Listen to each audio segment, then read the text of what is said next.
మీరందరూ ఒక్కసారి గుర్తుపెట్టుకోవాల్సిన అవసరం ఉంది. ఈ రోజు నేను ఇక్కడికి వచ్చింది నెట్ జీరో వేస్ట్ అంటే నెట్ జీరో అంటే చాలా మంది అనుకుంటారు ఈ చెత్త అంటే చెత్త అని. దీనికి ఒక విషయం మీరు గుర్తుపెట్టుకోవాల్సిన అవసరం ఉంది.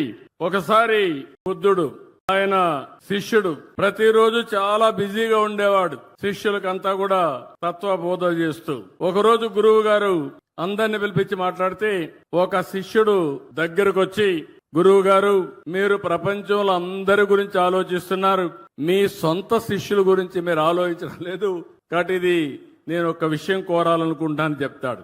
అప్పుడు బుద్ధుడు అంటాడు, నువ్వేం భయపడద్దు, నిర్మోహమాటంగా మాట్లాడు, ఏం చెప్పాలనుకుంటున్నావు చెప్పమంటాడు. అప్పుడు శిష్యుడు అంటాడు, ప్రభు, నా బట్టలు పూర్తిగా చినిగిపోయినాయి, ప్రతి ఒక్కరూ నా వస్త్రాలు చూసి నవ్వుతున్నారు, హేళన చేస్తున్నారు, కాబట్టి ఒక జత ఇవ్వండి, కొత్త బట్టలు కట్టుకుంటానని చెప్పి అడుగుతాడు.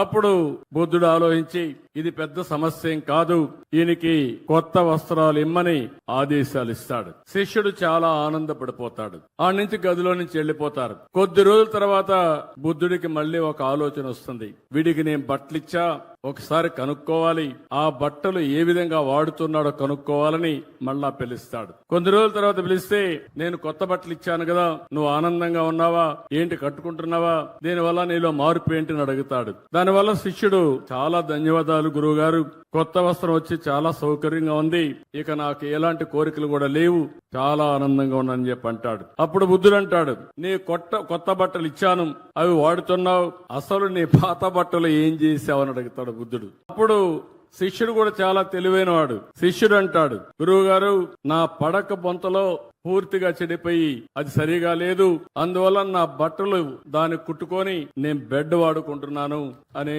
శిష్యుడు చెప్తాడు. అప్పుడు మళ్ళీ బుద్ధుడికి ఒక ఆలోచన వస్తుంది. నీ పాత పరుపులో ఉండే బట్ట ఏమైందని అడుగుతాడు. దానిపైన ఆ బొంతం తీసుకొని కిటికీకి కట్టనగా కట్టాను గురువు గారు అని చెప్తాడు. అప్పుడు గురువు గారు అడుగుతారు, నువ్వు దానికి కట్టనగా కట్టావు, మరి పాత తెర ఉంది కదా, దాన్ని ఏం చేసావంటాడు.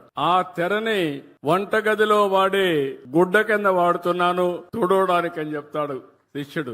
అప్పుడు ఆయన గురువు అడుగుతాడు మళ్ళీ బుద్ధుడు, అంతవరకు వంటగదిలో వాడినటువంటి ఆ గుడ్డ ఏం చేసావని అడుగుతాడు.